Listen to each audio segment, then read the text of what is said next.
मेरे जीव के यही जीवन, किन पाँव तले पड़ी रहूं। धनी नजर खुलो बातों, पलना वालों निरखो नेत्रे। मेरे जीव के यही जीवन, मेरे जीव के यही जीवन। बोलो श्री प्राणनाथ प्यारे की जय, श्री सतगुरु महाराज की जय। प्यारे सुंदर साथ जी, कल हमने हमारे पवित्र ग्रंथ श्री कुलजम स्वरूप की, जिसको हम वामय स्वरूप, ज्ञानमय स्वरूप कहते हैं, उसमें धाम धनी अपनी पहचान करवाते हुए हमें सबसे पहले अपने पहले अंग यानी रास चरण, चरणों में लेकर गए और प्रेम सिखाया कि कैसे प्रेम करना है। उसके पश्चात हमने प्रकाश ग्रंथ में अपने सतगुरु की पहचान पाई। उसके बाद खटरुति में विरह, विरह जो प्रीतम को पाने की प्रथम सीढ़ी होती है, उस विरह को जाना कि कैसे श्री इंद्रावती पूरा साल, दो दो महीने की ऋतुओं में कैसे वो विरह करती है, अपने सतगुरु को ना पहचानने का विरह। और उसके बाद हफ्से में जो विरह, वो ऐसे विरह को देखकर एक विरहिणी की भूख उस प्रीतम को कैसे छू जाती है। उसके बाद हमने कलश ग्रंथ, जो एक कंगूरे के समान इन तीनों ग्रंथों के ऊपर विराजमान है, और उसमें हमने अपनी पहचान, अपनी आत्म की पहचान और उस प्रियतम की पहचान को जाना। जब हमें अपनी पहचान हो गई, अपने प्रीतम की पहचान दे दी धनी ने इस वाणी में, तो उसके ऊपर प्रेम रूपी ध्वजा को लहराना था। प्रेम रूपी ध्वजा क्या है? हमारी तारतम की जो 4 ग्रंथ हैं, जो पन्ना जी में जाकर उतरे, खिलवत, परिक्रमा, सागर और सिंगार, इस ध्वजा को फहराना था। लेकिन उससे पहले सभी ब्रह्मात्माओं को संशय रहित करने के लिए और उस पारब्रह्म परमात्मा को बताने के लिए कि वो पारब्रह्म परमात्मा एक ही है। बेशक इल्म है ना ये, तो सुंदर साथ को बेशक तो करना है। वो करना किससे है? प्रमाण देकर। कैसे प्रमाण देकर? कैसे उनकी साक्षियां आई सभी धर्म ग्रंथों में। ये साक्ष्यों का प्रमाण जो दिए, साक्षियां दी गई, उन ग्रंथों को पहले रखा गया। अब उस ग्रंथ में सबसे पहला ग्रंथ क्या आता है? स्नंद। स्नंद जो कुरान का सार है। अब श्री जी ने क्या किया कि श्री जी कहते कि हाँ, वेदों का तो सार मैंने बता दिया। किसमें बताया? हमें प्रकाश हिंदुस्तानी में और कलश में बताया। लेकिन अब वो कतेब पक्ष को कैसे छोड़ सकते हैं?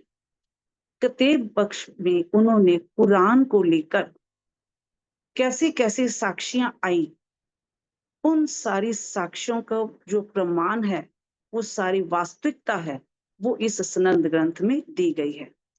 संदसाद जी, आज जो ये वाणी है, आज ये सारा ज्ञान की बातें ही हैं। ज्ञान से ही संशय रहित हो जाता है। ये ज्ञान की बातें हैं, इसलिए हमें थोड़ा सा ध्यान से सुनना पड़ेगा।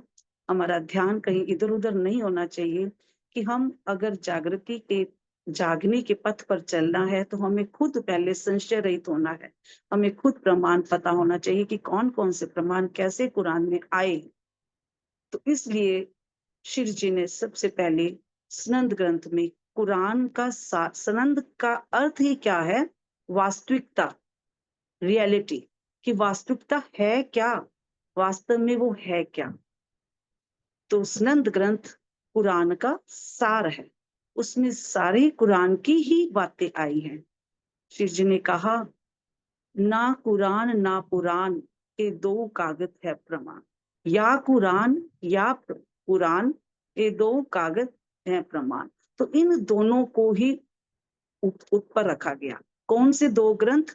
वेदों के हिंदुओं का सबसे ऊपर ग्रंथ रखा गया, जो अंतिम ग्रंथ माना गया, श्रीमद् भागवत।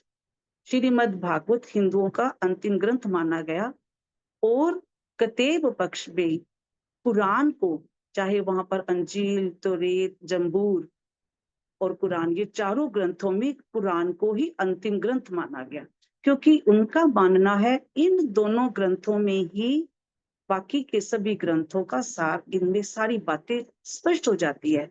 इसलिए उन्होंने इन दोनों ग्रंथों को ही ऊपर रखा और इन दोनों ग्रंथों के आधार पर ही हमारी वाणी में सारे प्रमाण दिए गए। श्रीमद् भागवत के प्रमाण तो आपको पता ही है कैसे कैसे आए।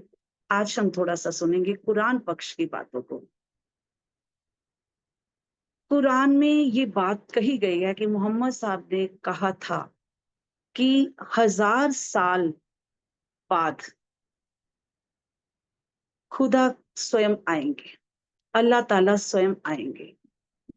कहा, मेरे पीछे कोई ना आवसी, एक आवसी इमाम और कहलावसी, एक आवसी रू अल्लाह और कहलावसी इमाम। तो इमाम मेहंदी आएंगे।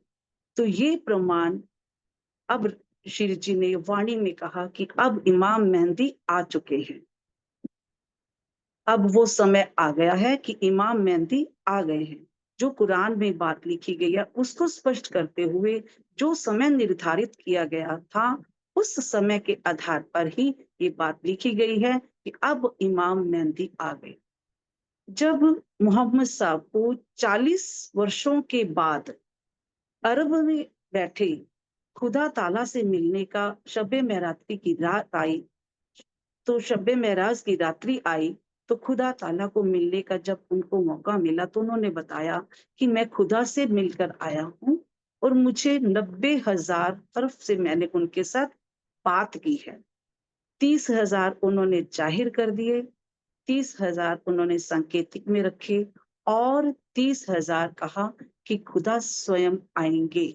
तो आज वो धनी, आज वो इमाम मेहंदी स्वयं उस कुरान के सारे भेदों को खोलने के लिए आ गए हैं। आज वो सारी बात स्पष्ट करने आ गए हैं कि कौन खुदा ताला है, कौन परमात्मा है। मोहम्मद साहब किसके दीदार करने आए, कि किसके दीदार करके आए थे, वो सारी बातें इस ग्रंथ में, सनंद ग्रंथ में दी गई। मोहम्मद साहब ने ये भी कहा था, कुरान में ये भी कहा हुआ है कि कुरान 1000 साल तक कुंवारी रहेगी। क्यों कुंवारी रहेगी? क्योंकि इस भेदों को कोई भी उजागर नहीं कर पाएगा, इन भेदों को कोई स्पष्ट नहीं कर पाएगा। वो स्वयं खुदा ताला आकर ही उन भेदों को खोलेंगे, उन रहस्यों को खोलेंगे। तो श्री जी ने इस वाणी में, इस सनंद ग्रंथ में, उनके धाम हृदय में बैठकर धनी ने स्वयं सारे भेदों को खोला। सारे भेद कि कैसे कैसे ये सारा कुरान ग्रंथ किस किस बात का जो गवाहियां दी गई हैं, वो सारी गवाहियां आज वो क्यामत का समय आ गया है, वो खुदा ताला आ गए हैं। वो 1000 साल भी बीत गए हैं वो समय के अनुसार, और आकर जब उन्होंने कुरान के सारे भेद खोले, तब कहा गया अब जो कुरान थी, अब वो दुल्हन बन गई। कुंवारी इसीलिए कहा गया, जैसे कहते ना कि एक लड़की को जब तक कोई छूता नहीं है वो कुंवारी है, लेकिन प्रियतम के छूने पर ही वो दुल्हन बन जाती है। तो आज वही कुरान को कुंवारी कहा गया कि जिसके भेद आज तक कोई खोल नहीं पाया था, वो भेद स्वयं प्रियतम ने आकर खोले। अब इसलिए कुरान को अब दुल्हन कहा गया। इसी ग्रंथ में और कई प्रकरण आते हैं। जैसे ये सारे प्रकरणों के बाद क्या प्रकरण आता है कि विश्व धर्म की नींव आती है। विश्व धर्म की नींव में क्या कहा गया है कि कुरान में संबोधित करते हुए, कुरान के हिसाब से शिव जी ने संबोधित करते हुए ये कहा है कि अपने इस धर्म के सही रूप को समझो और उसमें बताई गई धार्मिकता, पवित्रता, प्रेम, शांति, एकता की भावना को अपनाकर एक अच्छा मानव बनो। क्योंकि तब मुसलमान क्या था, पशुवृत्ति थी, तो कुछ भी सब मार काट में लगे हुए थे, गाली गलौज में लगे हुए थे, तो उनको संबोधित करते हुए ये कहा कि अपने धर्म को समझो, उसमें जो संदेश दिया गया है उस संदेश को समझते हुए एक अच्छे मानव बनो। फिर उसमें एक प्रकरण आता है कि मोमिन कौन है और काफिर कौन है। उन्होंने उसमें स्पष्ट बताया कि मोमिन वो होते हैं जो किसी का दिल नहीं दुखाते, जो मन, वाणी और कर्म से अंदर बाहर से एक ही होते हैं, जो किसी को कष्ट नहीं देते, वो मोमिन होते हैं। काफिर जो नाहक सबको कष्ट देते हैं, गाली गलौज में लगे रहते हैं, जो धर्म के नाम पर झगड़े करते रहते हैं, वो काफिर होते हैं। इसमें एक प्रकरण और आता है ढोंगी साधुओं का, कि ये संबोधित करते हुए शिव जी उसमें कहते हैं कि साधुओं को बहुत डांट लगा है कि आप शिष्यों को बढ़ाने के चक्रों में मत पड़ो, ऐसे शिष्य बनाओ जिनको आप एक पार ब्रह्म परमात्मा की पहचान करवा पाओ और उनको मिला सको, उनको सन्मार्ग पर लेकर आओ, सही मार्ग पर लेकर आओ। उसके बाद आप सबने पढ़ी ही होती है, सनंत हमारे ग्रंथ में अरबी भाषा आती है।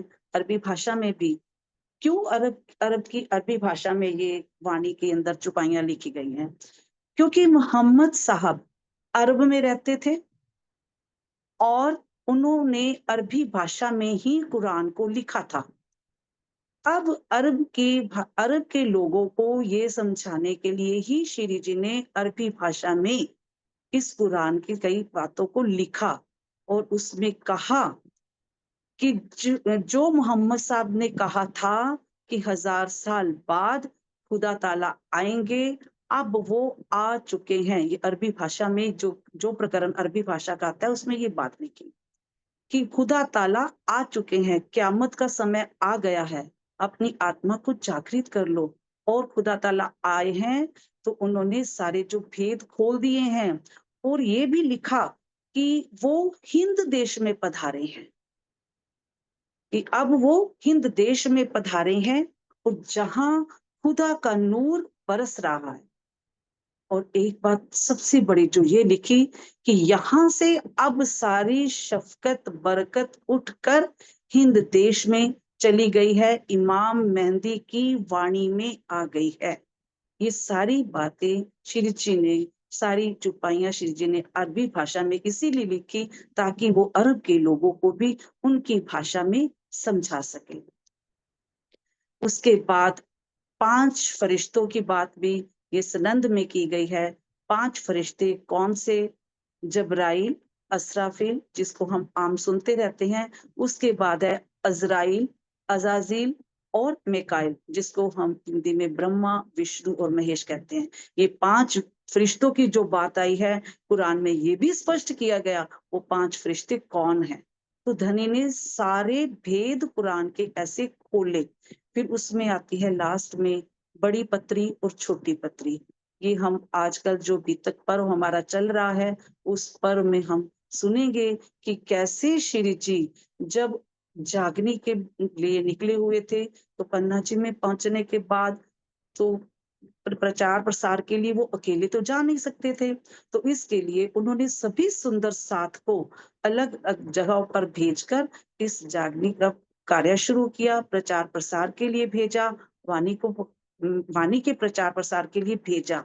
तो जैसे उन्होंने लालदास जी को अपने पास रख लिया कुरान पढ़ने के लिए, और इधर मुकंद दास जी को वेदों की वाणी का प्रचार करने के लिए भेजा। ऐसे कई सुंदर साथ के नाम आते हैं जिनको जहां जहां भेजा। और तब कोई साधन तो होते नहीं थे, तो इसलिए पत्रों के द्वारा ही एक दूसरे का हालचाल पूछा जाता था। तो वो पत्र, छोटी पत्री और बड़ी पत्री में, छोटी पत्री में ये हालचाल पूछने के लिए, बड़ी पत्री में ये बताया गया है कि कैसे हम इस खेल में आए हैं, ये खेल झूठा है, ये नश्वर तन हमारा नष्ट हो जाएगा। ये सब कुछ बातें इसमें दी गई हैं। खुद हमने अब अपनी आत्मा को जागृत करके वापिस परम धाम जाना है, तो ये सारी बातें छोटी पत्री और बड़ी पत्री में लिखी गई है। तो सुंदर साथ जी, ये आज हमारे स्नंद ग्रंथ में हमें ये धनी ने बताया कि कुरान का सारा सार, कुरान के अंदर जो जो बातें लिखी गई हैं, उसका पूरा प्रमाण, उसकी वास्तविकता स्नंद ग्रंथ में है। तो स्नंद ग्रंथ के बाद हमारा अगला ग्रंथ आता है किरंतन। अब जो किरंतन ग्रंथ है, ये हम सबको पता है कि किरंतन ग्रंथ एक जगह पे नहीं उतरा। वो जहां जहां धनी जाते, जहां जहां श्री जी जाते अपनी जमात के साथ जागनी कार्य के लिए, अपनी उस यात्रा में जहां जहां गए, वहां वहां उनका ये ग्रंथ उतरा। कौन सा ग्रंथ? किरंतन। अब किरंतन ग्रंथ में कितने ही छोटे छोटे प्रकरण हैं। ये हम सब ने वाणी मंथन किया हुआ है, वाणी पढ़ी हुई है। किरंतन ग्रंथ में सब छोटे छोटे कितने ही प्रकरण ऐसे हैं। तो उस प्रकरणों के द्वारा वो प्रकरण कैसे उतरे, ये सारे प्रकरण अलग अलग परिस्थितियों के आधार पर, अलग अलग लोगों के आधार पर, अलग अलग धर्मों के आधार पर, ज्ञानियों के आधार पर, चमत्कारियों के आधार पर, आडंबरों के आधार पर, जैसे जैसे श्री जी जहां जहां जाते, वहां वहां जाकर उन्होंने ये किरंतन ग्रंथ के प्रकरण उतरते गए और किरंतन ग्रंथ पूर्ण हुआ। और किरंतन ग्रंथ में जो लास्ट में धाम चलने के जो भी प्रकरण है, वो सारे इसी किरंतन ग्रंथ में आए, जो पन्ना जी में जाकर उतरे। अब यहाँ पर सबसे पहला प्रकरण हमारा क्या आता है? पहले आप पहचानो रे साधु, पहले आप पहचानो। अब इस ग्रंथ में सबसे पहले अपनी पहचान करने के लिए धनी ने तो बता दी कि हम कहाँ से आए हैं, ये सब बता दिया पहले पिछले ग्रंथ में। लेकिन अब हमारे आत्मविश्लेषण करने की जरूरत है। हमें पहले अपनी पहचान करनी है कि हमारे अंदर जो मेरी आत्म बैठी है, क्या वाकई वो परम धाम से आई है? हमें अपनी पहचान करनी है। और जब तक हमें अपनी आत्म की पहचान नहीं होगी, तब तक हम उस परमात्मा की पहचान भी नहीं कर पाएंगे। ये तो 100% है। क्योंकि सुंदर जी, जब हमें पता ही नहीं होगा कि मेरी आत्म परम धाम से आई है, तो हम परम धाम को कैसे जानेंगे? उसमें बैठे वो पार ब्रह्म परमात्मा हमारे प्रियतम को हम कैसे पहचान पाएंगे? तो सबसे पहले जरूरी है हमें अपनी आत्म की पहचान। तो ये हमारे किरंतन ग्रंथ के पहले प्रकरण में है। दूसरा ग्रंथ है, सुंदर जी घबराइए नहीं, सारे प्रकरण नहीं उठा रही, जो जो हमारे लिए जरूरी है सिर्फ वही वही प्रकरण में 1 2 4 10 जितने भी मैंने उठाए हैं, वो हमारे लिए जो एक धनी ने उसमें संदेश दिया है, वो वही आपके सामने रखूंगी। दूसरा प्रकरण है बिंद में सिंध समाया रे साधो, बिंद में सिंध। अब बिंद क्या है? ये बिंद एक संसार है जो हमें बहुत बड़ा लगता है। ये एक बिंदु के समान है, एक बूंद के समान है। धनी के हृदय से निकली हुई एक बूंद जो 18,758 चौपाई बन गई और उसके बाद इतने ब्रह्मांड बन गए। तो सोचो ये बूंद का भी कितना हिस्सा होगा, कि एक छोटा सी बूंद है जो ये संसार है, लेकिन हमारी आत्मा उस पार ब्रह्म परमात्मा से बिछड़ी हुई है। वो पार ब्रह्म परमात्मा जो 14 लोकों के, तीनों ब्रह्मांडों के मालिक हैं, राजाओं के राजा हैं, बादशाहों के बादशाह हैं, वहां से उतरी हमारी आत्म है। और वो आत्म एक सागर के समान है, वो सागर की एक लहर की एक बूंद है, उसके समान हमारी आत्म है। तो हमारी आत्म एक इतने बड़े संसार को मानकर बैठ गई और अपनी आत्म को इतना छोटा बना दिया कि उसी में रल कर रह गई। कि हमें ये पहचाना है कि ये संसार हमारे लिए एक बिंदु के समान है, एक बूंद के समान है, और हमारी आत्मा एक सागर के समान है। उसके बाद एक प्रकरण है, ओ भाई मेरे, वैष्णव वाको कहिए जाकी निर्मल आत्म।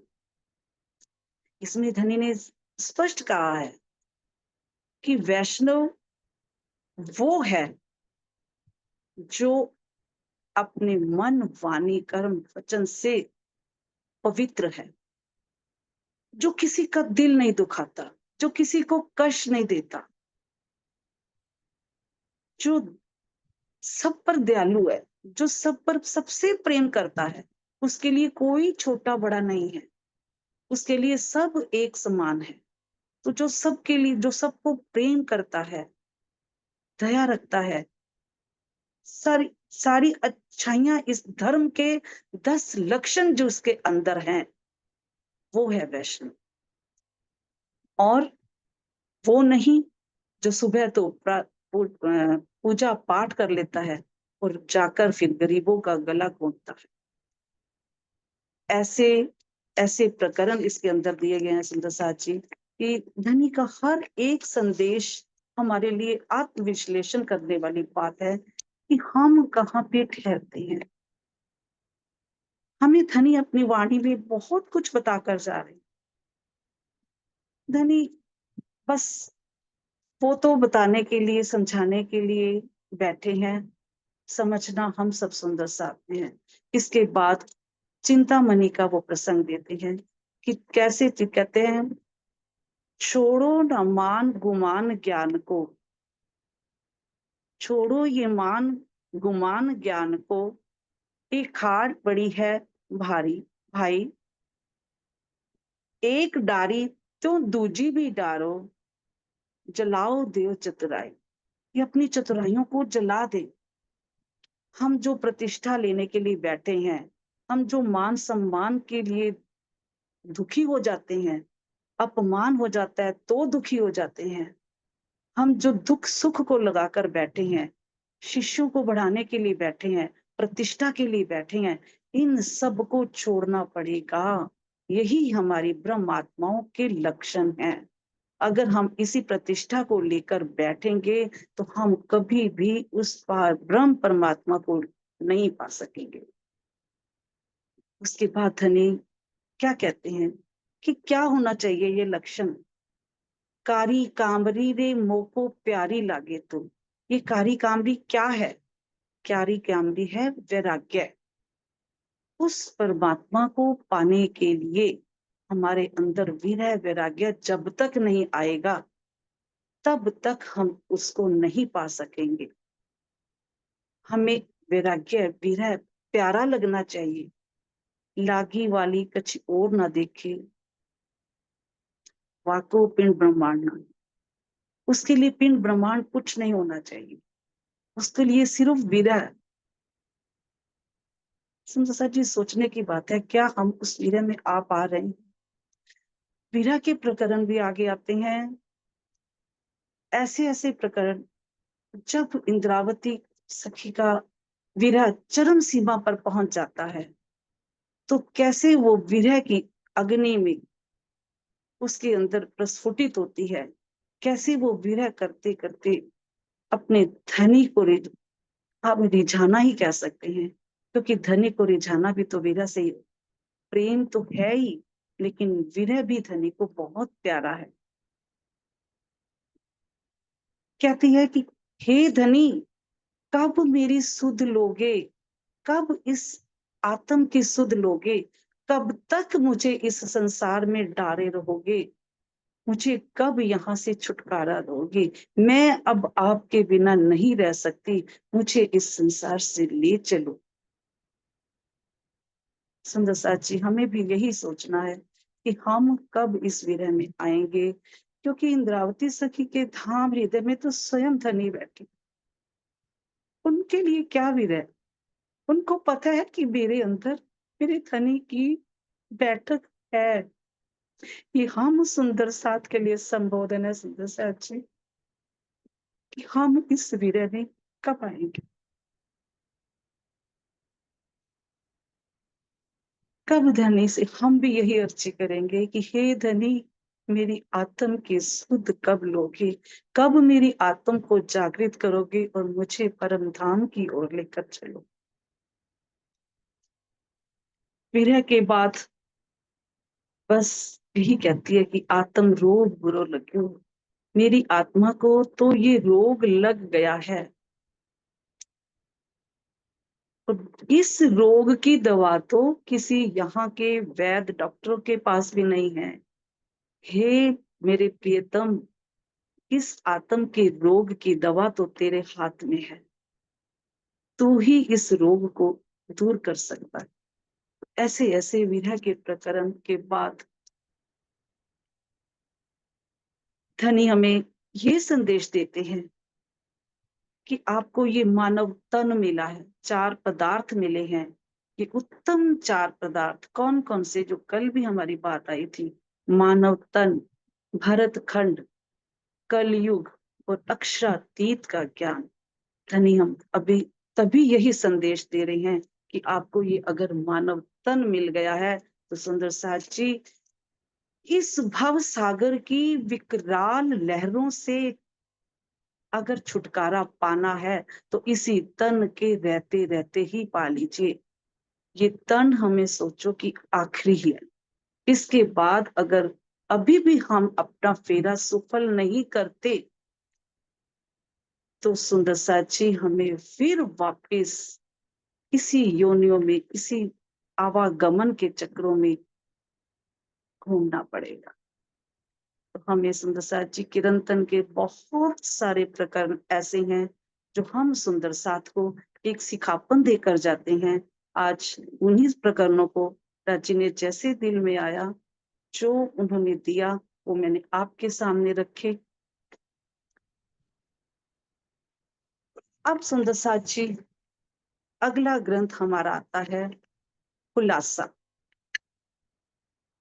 स्नंद के बाद खुलासा ग्रंथ। अब यह ग्रंथ ज्ञान का वह स्तंभ है जिसकी छत्र छाया में संसार के सभी धर्म ग्रंथों के गुज रहस्य को जाना जा सकता है। खुलासा का अर्थ ही आपको पता है, स्पष्टीकरण। स्नंद का हमने किया, वास्तविकता की प्रमाण क्या है, रियलिटी क्या है, वो बातें आई। अब खुलासा में क्या है, खुलासा भी पुराण ग्रंथ से संबंधित है, लेकिन ये वो ग्रंथ है, वो स्तंभ है जिसकी छत्र छाया में सारे धर्म ग्रंथों के कुछ रहस्यों को जाना जा सकता है। क्योंकि यही ग्रंथ के अंदर प्रेम शांति की एकता की ऐसी माला को पिरोकर धनी ने रख दिया है कि ये ग्रंथ सारे संसार के लिए प्रेम और शांति का संदेश लेकर आया। खुलासा ग्रंथ को समझने से पहले श्री जी क्या कहते हैं, कहते हैं कि ये एक ऐसा पवित्र ग्रंथ है जिसको पढ़ने से पहले हमें अपने मन की मैल को खत्म करना होगा, अपने मन की मैल को हटाना हो। ये चाहे हम अपने ऊपर लें, चाहे वो दुनिया के दूसरे धर्म ग्रंथों वालों को ही ले लें, कि जो इस ग्रंथ को पढ़ेगा उसे अपने मन की मैल को हटाना होगा। क्योंकि मन के अंदर कोई किसी प्रकार का अगर संशय होगा तो शंकित हृदय वाले उल्टे सीधे अर्थ निकालकर जो हम प्रयास करना चाह रहे हैं, सारे धर्म ग्रंथों को एक एकता की माला में पिरोना चाह रहे हैं, वो उसको असफल कर देंगे, वो उस प्रयास को होने नहीं देंगे, निष्फल कर देंगे। और कहा कि हमें बड़ी समझ से और साहस से सदियों से चली आ रही धर्म ग्रंथों की, धर्मों के बीच में जो गहरी खाइयां पड़ी हैं, उन खाइयों को दूर करना है। वो इस सनंद खुलासा ग्रंथ के अंतर्गत ही ये सारे प्रकरणों में ये धनी हमें यह संदेश देना चाहती है। वो कहते हैं कि सभी धर्म ग्रंथों में बात एक ही कही गई कि पूर्ण ब्रह्म परमात्मा एक है, वो एक अल्लाह ताला है। कौन है वो, यही तो कोई जानता नहीं है। और धनी ने हमें ये बताया कि वो एक पूर्ण ब्रह्म परमात्मा है। दुनिया वाले यहाँ के सब देवी देवताओं को परमात्मा मानकर बैठे हैं, पर उन्हें बताने वाला कोई है ही नहीं कि वो एक पार ब्रह्म परमात्मा कौन है। वो कहते हैं कि शब्दों के कारण, जैसे कहते हैं ना कि शब्दों के भेद के कारण आपस में लड़ाई झगड़ा करना मूर्खता है, क्योंकि शब्दों का ही भेद, कुरान में जितने भी शब्द आए हैं वो हमारी वाणी में भी वही शब्द आए हैं, लेकिन उसको खोलने वाला कोई नहीं है। सनंद में प्रमाण दिया, वास्तविकता बताई। अब खुलासा में क्या किया धनी ने, कुरान के सारे शब्द और हमारी वाणी के सारे शब्दों का मिलान कर दिया कि देखो ये सारे शब्द एक ही है, इसमें कोई अंतर नहीं है। उन सारे शब्दों का, कुरान के शब्द को उठाया और खुलासा के शब्दों को, वाणी के शब्दों को उठाकर ये बताया कि ये सब कुछ एक ही अल्लाह ताला का संदेश है, उस पार ब्रह्म का संदेश है। शब्दों के भेद से ही हमारे धर्मों में लड़ाइयां झगड़े हुए। शब्द के भेद से लड़ाई करना मूर्खता है।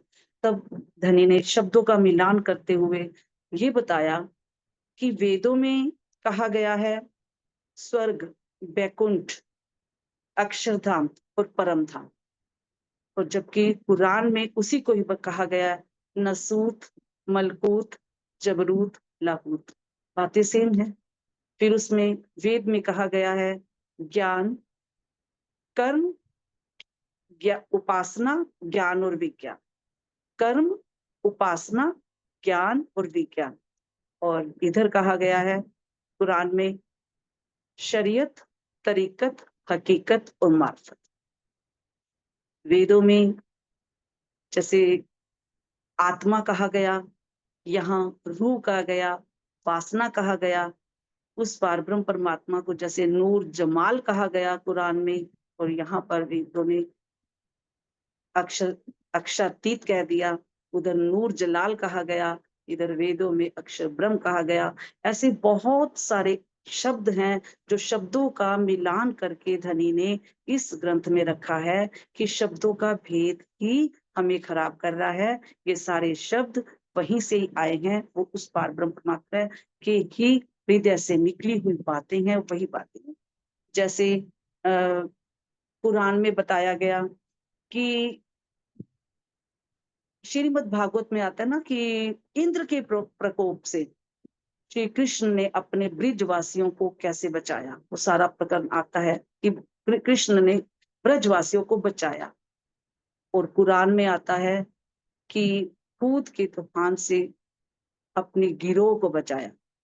वही बात है। कुरान में पहले दिन बताया गया कि हूद के घर पहली शक्ति आई, फिर उसके बाद नूर तूफान में किश्ती में लेकर गिरोह को बचाया, और तीसरी बार फज्र की लीला जाहिर हुई।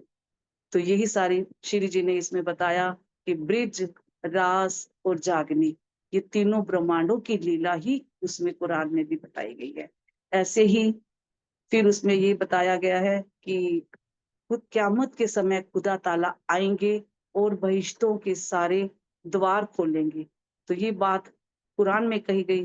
तो इधर श्री जी ने भी, धनी ने भी हमें इसमें बताया कि कैसे 8 बहिश्ते हैं, कैसे कैसे सब ने उसमें अखंड होना है, कैसे कब 7वें दिन की लीला में हम सारे बहिश्तों में कैसे जाएंगे। वो सारी बातों का मिलान करते हुए इस खुलासा ग्रंथ में ये सब कुछ बताया।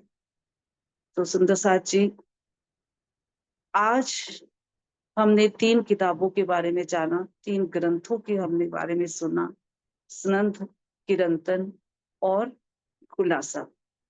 आज इतना ही स्वीकार करें। क्यों सुंदर साथ जी? क्योंकि आज सारी जो बातें हैं ज्ञान की बातें हुई हैं। अब इसके कहते ना कि कंगूरे के ऊपर धनी कहते हैं कि प्रेम की ध्वजा तो लहराएगी किससे? खिलवत, परिक्रमा, सागर और सिंगार। अब उसमें डूबना आज संभव नहीं है। आज हमने एक जीव को जैसे कहते ना ज्ञान देकर राजी ने हमें संशय रहित किया, हमें सारे प्रमाण बताए, सब कुछ बताया। अब प्रेम में डूबना वो आत्म की खुराक है, वो हम कल लेंगे। आज इतना ही स्वीकार करें। कल हम तारतम के तारतम चारों ग्रंथों के बारे में हम सुंदर साथ बैठकर उस धनी को, अपने घर को, एक एक जरे जरे को हम जानेंगे। जानते तो सब हैं, बस धनी के आदेश से, सुंदर साथ की चाहना से ये हम दोबारा दोबारा कह लो कर रहे हैं। ये आप सबके चरणों में आज इतना ही सत्कार। कोई भी गलती हो गई हो सुंदर साथ जी, कृपया मुझे क्षमा करना। ये इस तन की कोई औकात नहीं है कि एक शब्द भी बोल पाए, कुछ भी। आपके कारण ही शायद मुझे बहुत कुछ मिल रहा है। धनी अपनी वाणी में डुबो देते हैं और जो कुछ दे देते हैं वो आपके समक्ष रख देते हैं। मेरी कोई इस तन की कोई औकात नहीं सुंदर सच, इसलिए क्षमा करना। कुछ भी कोई गलती हो जाए, प्रणाम, प्रेम।